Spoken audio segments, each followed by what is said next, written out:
Prefacio a la cuarta edición. El panorama educativo se ve bastante nebuloso y deprimente, tanto en casa, se refiere a Inglaterra alrededor de 1880, como en el extranjero.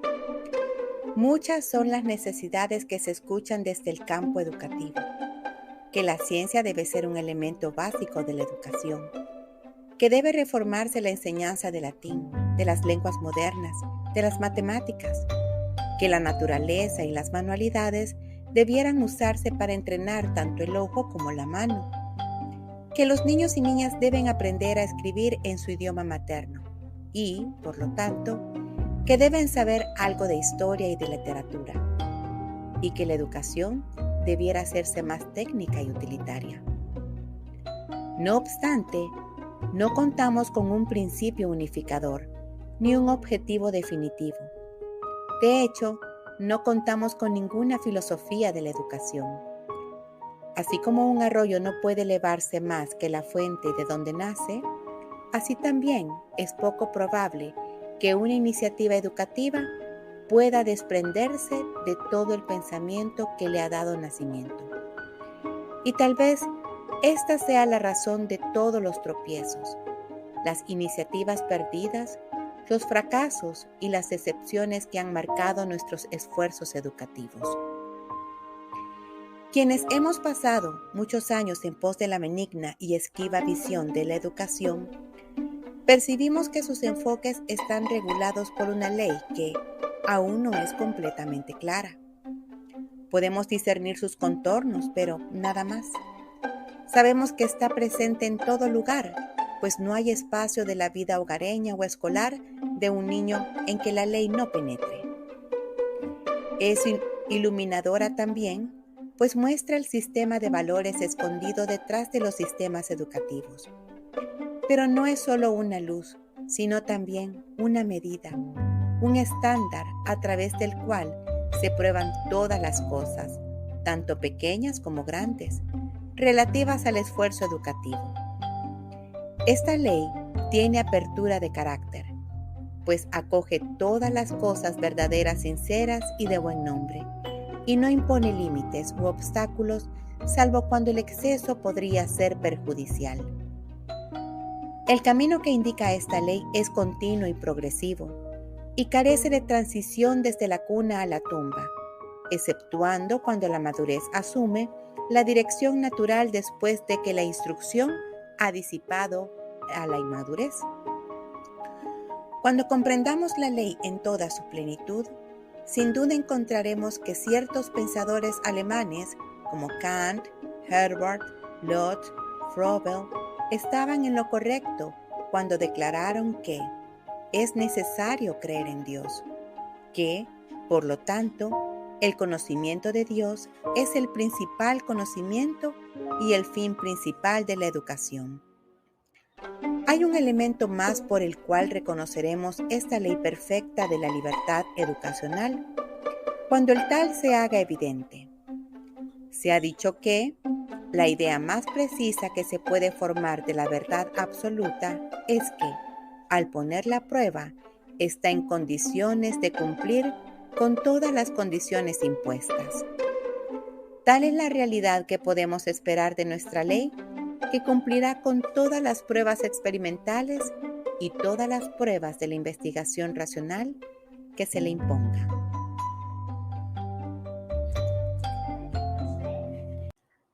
Como no hemos recibido las tablas de nuestra ley, recurrimos a Froebel o a Herbart, o, si pertenecemos a otra escuela educativa, a Locke o Spencer.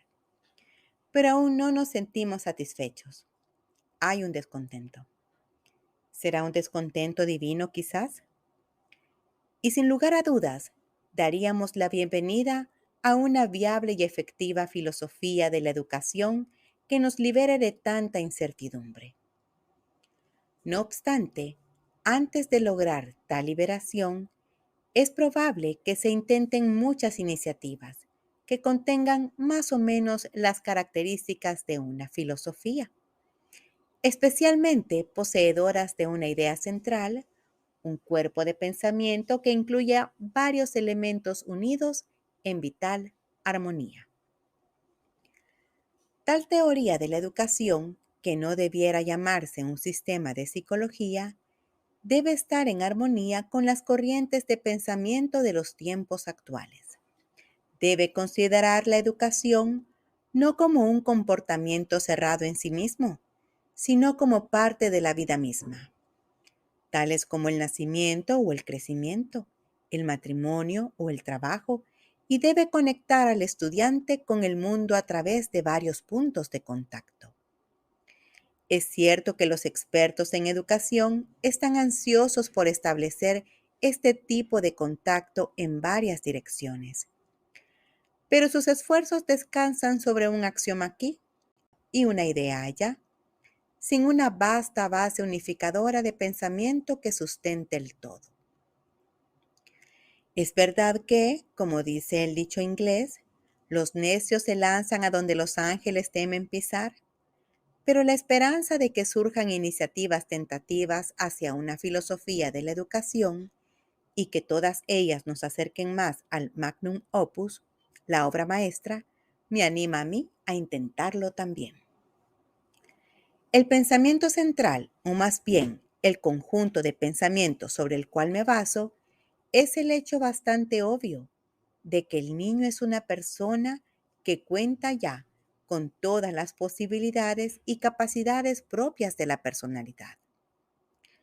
Algunas de las nociones resultantes de este pensamiento han sido expuestas ocasionalmente por pensadores del ámbito educativo y existen vagamente en el sentido común general.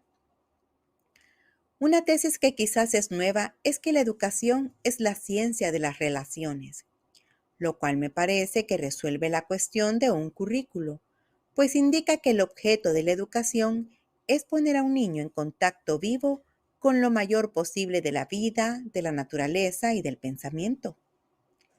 Si con una comprensión inicial de cómo controlarse a sí mismo, con algunas habilidades prácticas y muchos intereses vitales, la excusa que tengo para atreverme a ofrecer una solución, aunque tentativa y temporal, al problema de la educación es doble arista.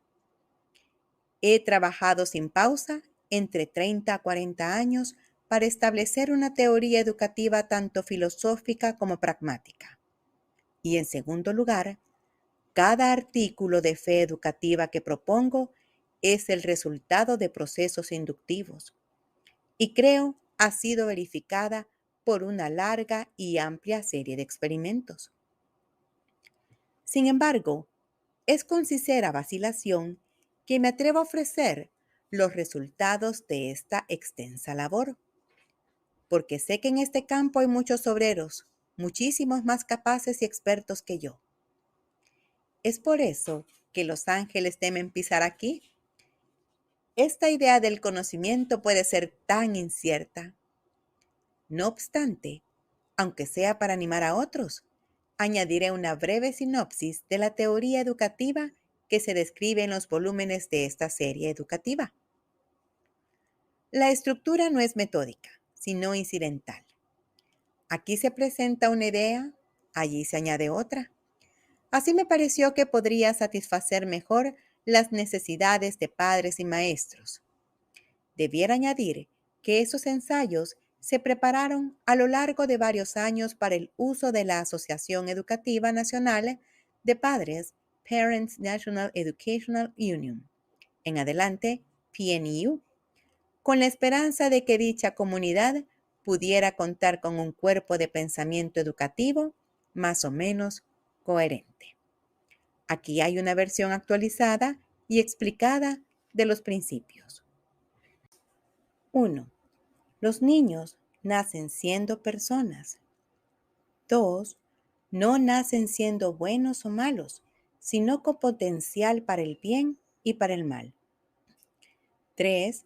Los principios de autoridad, por un lado, y de obediencia por el otro, son naturales, necesarios y fundamentales. No obstante, 4. Dichos principios se ven limitados por el debido respeto a la personalidad de los niños, la cual no debe infringirse ya sea por el miedo o el amor, las insinuaciones o la influencia, o la manipulación indebida de un deseo natural. 5. Por lo tanto, nos vemos limitados a 3 instrumentos educativos: la atmósfera del entorno, la disciplina del hábito y la presentación de ideas vivientes. 6. Cuando decimos que la educación es atmósfera, no queremos decir que un niño debiera estar aislado en lo que se conoce como un ambiente infantil, especialmente adaptado y preparado para el niño, sino que debiéramos considerar el valor educativo de la atmósfera hogareña natural, tanto en cuanto a personas como a cosas, y que se le debería dejar vivir libremente en sus propias condiciones. Atrofia a los niños reducir el mundo a su nivel. 7. Por educación es disciplina, entendemos la disciplina de los hábitos formados definitiva y cuidadosamente, ya sean mentales o corporales. La fisiología nos habla de la maleabilidad de las estructuras cerebrales a líneas habituales de pensamiento, es decir, a nuestros hábitos. 8. Que la educación es vida implica la necesidad de sustento intelectual y moral, igual que el sustento físico. La mente se alimenta de ideas y por lo tanto los niños deben contar con un plan de estudios abundante. 9. Pero la mente no es un mero receptáculo en donde se ponen las ideas, formando grupos de pensamiento unidos como lo expuso Herbert. 10. Por el contrario, la mente del niño no es un mero depósito de ideas, sino que podemos usar la figura de un organismo espiritual que tiene apetito por la totalidad del conocimiento, el cual es su dieta adecuada y con la cual está listo para lidiar y que puede digerir y asimilar tal como el cuerpo digiere el alimento. 11. Este aspecto no es un detalle menor. La doctrina de Herbert relega el peso de la educación, la preparación del conocimiento en bocados tentadores debidamente ordenados, sobre el maestro. Los niños instruidos con este principio están en peligro de recibir mucha instrucción y poco conocimiento. Y el axioma del maestro es: lo que el niño aprende importa menos que cómo lo aprende. 12. Pero nosotros, creyendo que el niño normal tiene capacidades mentales que lo capacitan para lidiar con todo el conocimiento apropiado para él, le damos acceso a un currículum completo y abundante, poniendo cuidado solo de que todo el conocimiento que se le ofrezca sea vital, es decir, que los hechos no se presenten sin las ideas que los sustentan. A partir de esta concepción surge nuestro principio de que, 13, la educación es la ciencia de las relaciones, es decir, que un niño se relaciona naturalmente con una gran cantidad de cosas y pensamientos. Por ello, lo instruimos en ejercicios físicos, el conocimiento de la naturaleza, los trabajos manuales, la ciencia y el arte, usando muchos libros vivientes, porque sabemos que nuestra tarea no es enseñarle todo sobre todas las cosas, sino ayudarlo a validar todo lo que pueda de aquellas afinidades primogénitas que moldean nuestra nueva existencia a las cosas ya existentes. 14. También existen 2 directrices que se pueden impartir a los niños, pero una gestión propia tanto moral como intelectual que llamamos la vía de la voluntad y la vía de la razón. 15. La vía de la voluntad, a los niños se les debe enseñar, punto A, que distingan entre quiero y debo. Punto B, que la forma de llegar a ser en forma afectiva es apartar nuestros pensamientos de lo que deseamos, pero no queremos hacer. Punto C, que la mejor manera de cambiar nuestros pensamientos es pensar o hacer algo bien diferente, algo entretenido o interesante. Punto D, que después de un poco de descanso de esta manera, la voluntad vuelve a su trabajo con renovado vigor. Este complemento de la voluntad lo conocemos como distracción, y su rol es librarnos por un tiempo de hacer un esfuerzo para que podamos volver a querer hacer con mayor ímpetu. El uso de la insinuación, inclusive la autosugestión, como ayuda a la voluntad, debe eliminarse, ya que tiende a aturdir y a estereotipar el carácter. Pensamos que la espontaneidad es una condición del desarrollo y que la naturaleza humana necesita la disciplina del fracaso tanto como la del éxito. Punto 16. La vía de la razón. Deberíamos enseñar a los niños a no poner demasiada confianza en su propio entendimiento, porque la función de la razón es proporcionar una prueba lógica de, punto A, la verdad matemática. Punto B, una idea inicial que la voluntad acepta. En el primer caso, la razón es prácticamente una guía infalible, pero en el segundo caso no es siempre así, en cuyo caso la razón confirmará con pruebas irrefutables si una idea está bien o mal. 17. Por lo tanto, a los niños se les debe instruir a medida que lleguen a la madurez suficiente para comprender tal enseñanza, que la principal responsabilidad que recae sobre ellos como personas es aceptar o rechazar ideas. Para ayudarlos en esta elección, les damos principios de conducta y una amplia gama de conocimiento apropiado para ellos. Dichos principios, 15, 16 y 17, librarán a los niños de pensamientos ilógicos y de acciones imprudentes que causan que la mayoría de nosotros viva en un nivel inferior al que debiéramos vivir. 18. No debiéramos permitir que surja ninguna separación entre la vida intelectual y espiritual de los niños, sino que debiéramos enseñarles que el Espíritu de Dios tiene acceso constante a sus espíritus y es su ayudador permanente en todos los intereses, deberes y alegrías de la vida.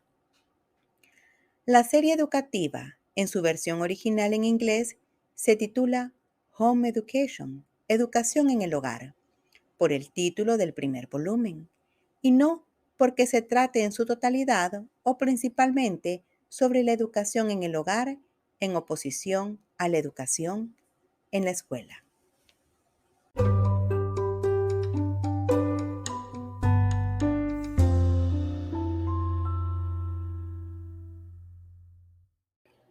Prólogo a la cuarta edición. En este volumen intento presentar a los padres y maestros un método educativo que se basa en la ley natural y, en dicho contexto, referirme a los deberes de la madre hacia sus hijos.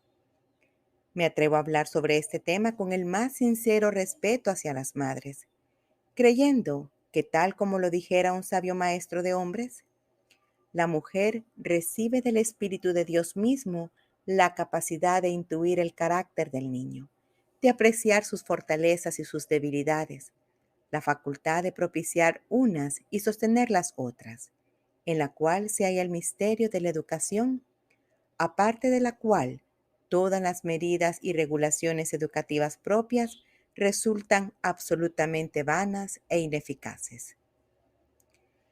Pero solo en la medida que una madre cuente con esta percepción peculiar sobre sus propios hijos, sentirá, pienso, la necesidad de conocer los principios generales de la educación, basados en la naturaleza y las necesidades de todos los niños. Este conocimiento de la ciencia de la educación, ni siquiera las mejores madres recibirán de lo alto, ya que con frecuencia no se recibe como regalo lo que podemos obtener por nuestro propio esfuerzo. Me atrevo a suponer que los maestros de niños pequeños también encontrarán útil este volumen. Estamos hablando del período de la vida del niño entre los 6 y 9 años, cuando se debería sentar las bases de una educación rica y variada, así como el hábito de lectura con miras a la instrucción. Durante estos años, el niño debería entrar al mundo del conocimiento desde distintas direcciones de una manera reposada y consecutiva, la cual no se logra a través de las lecciones orales muy comunes hoy en día. Espero que los maestros puedan descubrir que esta perspectiva, desde un nuevo punto de vista, hacia las resabidas materias de instrucción apropiadas para niños, sea interesante y estimulante, y que los métodos que aporta esta nueva mirada puedan ser inspiradores y útiles. El objetivo particular de este volumen como parte de la serie educativa Charlotte Mason, Home Education Series, es demostrar el efecto de la fisiología del hábito en la educación, porque ciertos hábitos físicos, intelectuales y morales son valiosos para un niño y que se puede hacer para la formación de tales hábitos. Tengo una deuda impagable a Fisiología Mental del Dr. Carpenter por su instrucción invaluable sobre los hábitos que contienen 2 o más capítulos de esta obra. También agradezco a los expertos en medicina que han hecho una cuidadosa y competente revisión de las partes de esta obra que descansan sobre una base fisiológica. Debiera añadir que hace unos 20 años, en 1885, la mayor parte de este volumen fue parte de una serie de conferencias para señoras y se publicaron de esta forma originalmente en 1886, con el título que aún mantienen hoy. Las conferencias 7 y 8 y el apéndice del volumen original se han traspuesto a otros volúmenes de la serie. Todo se ha revisado muy cuidadosamente y se ha añadido mucho nuevo contenido, especialmente en la parte 5, las lecciones como instrumentos de la educación, la cual ahora entrega una introducción bastante completa a los métodos para la enseñanza de materias aptas para niños entre los 6 y los 9 años. El resto del volumen intenta abordar la totalidad de la educación desde la infancia hasta el 9º año de vida. C. M. Mason, Skelhow, Ambleside, Inglaterra, 1905.